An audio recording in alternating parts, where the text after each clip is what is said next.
କିନ୍ତୁ ଆଜି ବିଜୁ ଜନତା ଦଳ 28 ବର୍ଷ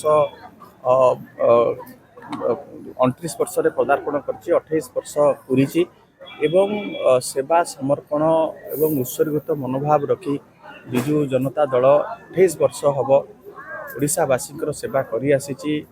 ବିଜୁ ବାବୁଙ୍କ ଆଦର୍ଶରେ, ନବୀନ ବାବୁଙ୍କ ନେତୃତ୍ୱରେ। ଏବଂ ନବୀନ ବାବୁ ସବୁ ସମୟରେ ଗୋଟିଏ କଥା କହିଛନ୍ତି ଯେ ଆମେ ଯେତେବେଳେ ଜିଣୁଥିଲୁ ସେତେବେଳେ ଉଲ୍ଲସିତ ନଥିଲୁ କି ଆଜି ପରାଜୟ ବରଣ କରିକି ଆମେ ହତୋତ୍ସାହିତ ନୁହେଁ।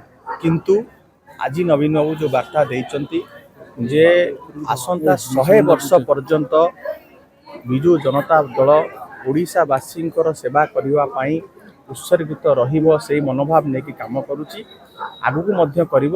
ଏବଂ ସବୁଠାରୁ ବଡ଼ କଥା ହେଲା ଓଡ଼ିଶାର ସ୍ୱାର୍ଥରେ ଯେଉଁମାନେ ଆଜି ବାଧା ପହଞ୍ଚାଉଛନ୍ତି, ଯେଉଁମାନେ ଆଜି କ୍ଷମତାରେ ଅଛନ୍ତି, ଯେଉଁ ପ୍ରତିଶ୍ରୁତି ଦେଇକି ଆଜି ସରକାରକୁ ଆସିଥିଲେ ତାହା ପ୍ରତାରଣରେ ପରିଣତ ହୋଇଛି।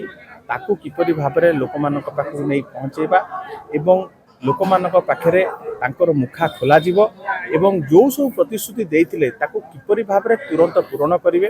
ଏବଂ ବିଶେଷ କରି ଆଜି ଓଡ଼ିଶାରେ ଯେଉଁଭଳି ଭାବରେ ଖଣିଜ ପଦାର୍ଥର ଲୁଟ୍ ଚାଲିଛି ତାକୁ କିପରି ଭାବରେ ଉଜାଗର କରାଯାଇପାରିବ, ଇଏ ଗୋଟେ ବଡ଼ ପ୍ରସଙ୍ଗ ହେଇକି ଉଭା ହେଇଛି। ଏବଂ ବିଜୁ ଜନତା ଦଳ ଲୋକମାନଙ୍କର ସେବାରେ ଥିଲା, ଅଛି, ଆଗକୁ ରହିବ। ଯେତେ ବଡ଼ ଶକ୍ତି, ଯେତେ ବଡ଼ ବ୍ୟକ୍ତି ହୁଅନ୍ତୁ, ଯେଉଁମାନେ ଓଡ଼ିଶା ସ୍ୱାର୍ଥରେ ଆଞ୍ଚ ଆଣୁଛନ୍ତି ତାଙ୍କୁ ଛଡ଼ାଯିବ ନାହିଁ।